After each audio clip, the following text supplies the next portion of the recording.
Being accepted is one thing that killed me. You have to learn, what do you want in your life? We have so much influence coming at us that we are so lost. We don't know what we want to do because we don't spend enough time with ourselves. You have to learn to shut off a phone, shut off a computer, shut off a TV. And it's okay to sit in a room by yourself in a chair and just think about you, where I want to be, where do I see myself tomorrow, the next year from that. And it takes a lot of self-discipline to be able to do that nowadays, because you want to be so attached to everything. You want to be so caught up with the world. The world's moving too fast. The world's moving so fast that you're trying to keep up to the point where you lose yourself in the world. So you have to take that time and go to that dark place in your mind and discover who you are. No one had any good advice for me. I was alone. But I went to the mirror and I looked at it and I said, my God, man, you are on your own. And what are you going to do about it? That's when I slowly started to change my life. But, it doesn't happen that quickly. I slowly started to change when I was about 17 years old. I went to a recruiter's office and the recruiter said, hey, you have to take an ASVAB test. And like I said, I had a 4th grade reading level my junior year. So long story short, I failed that a few times. I had one more chance to take that test. And that's when I really developed my work ethic. That was the biggest thing. I had to stop caring what people thought about me. That's the one thing I realized. I walked around and I put these people on a pedestal. Everybody was better than me. So I can't tell you anything about me because you're going to judge me and I'm going to feel even worse than what I am. Once I calmed my mind down and sat back and looked at how jacked up this world is. So if you want to sit back and judge how jacked up I was and how messed up my life was, Merry Christmas, go for it. Have a good time. But I'm smiling at you right now, knowing you have a secret that you're not willing to share. Tell me, I'll tell you anything you want to know. I no longer care. There's a lot of power in that. To be able to put your life on a billboard for the whole world to see and say, judge it, man. Judge it. Like just me talking about it makes me feel good. And that's another thing about it. When you are willing to talk about how jacked up you are, the strength, that big rock that you carry, it just starts to come off you. It just starts to come off. That's why I do it so often. I'm like, hey man, I'll tell you anything you want to know. I'm tired of being afraid. I'm tired of not telling you shit. I'm tired of lying about how good I'm not. You have to really be honest with yourself. And the one thing I was very fearful of was being honest with myself. I was the world's best liar.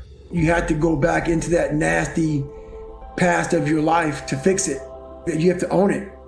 And until you own your past and own the fact that no, a lot of your past didn't come from you. A lot of past may come from your mom, your dad. You may have a drug addiction, alcohol addiction. You may have been sexually abused, mentally abused, physically abused, whatever it comes from, bullied. It's now yours, man. No one's coming to help you. No one's coming to save you. It is now yours to own. And you have to find the courage to face that. And that's why I talk so much about the past. And you have to stop being afraid of what other people think about you. You have to stop being afraid of being judged. Stop being afraid of what people are going to think about you once they know who you are, know where you come from, know what you've struggled with, know your journey. No matter who you're talking to, no matter who's hearing this, I know for a fact that every one of you out there has a past. Every one of you out there has lied. Every one of you out there is not perfect. Every one of you is hiding behind something. And once you come out from hiding, you can start fixing yourself. If I don't give you all of me, why the hell am I here? How will you learn from me? People take so much offense to me. You will never learn from people if we always tap dance around the truth. We tap dance around the truth by finding the right words so I don't hurt you because you have thin skin. No, tighten up, people. It's okay. Trust me, it's okay. You might be called some Jewish word or some gay word. It's okay. Let them call you that. What are you going to do now? They don't own your life. How are you going to control that now? How are you going to flip it upside down and say, Roger that, and you'll read about me years from now?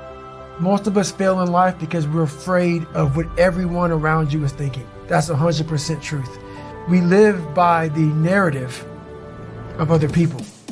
When I first called a recruiter to be a Navy SEAL and I was 297 pounds, the first recruiter looked at me and said, you're not going to be able to make this, man.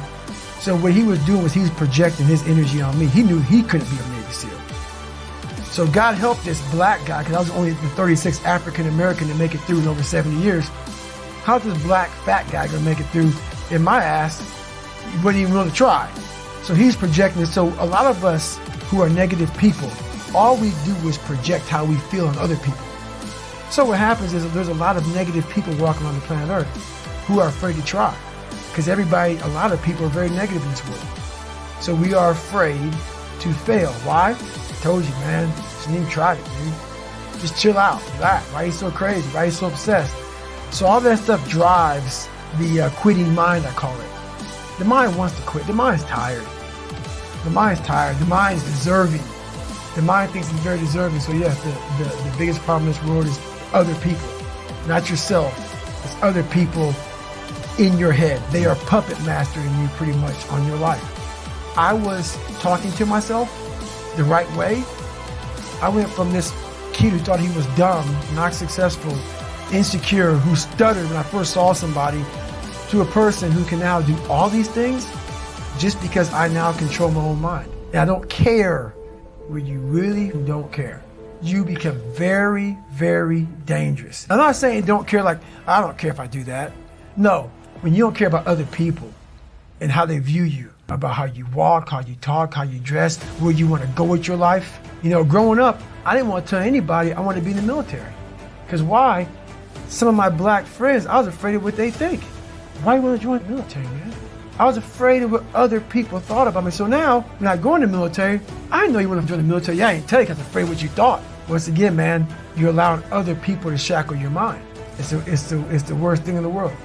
I'm going to break you. And while you're the most broken you've been in your entire life, your mind is now saying, I still have almost 100 hours left of training, and I'm the most broken I've been mentally and physically in my life.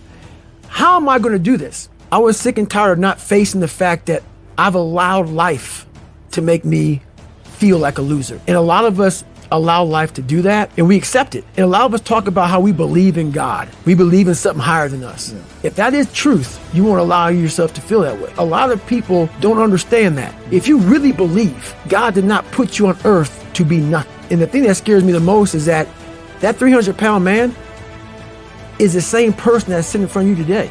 I'm now around the most uncommon of uncommon people.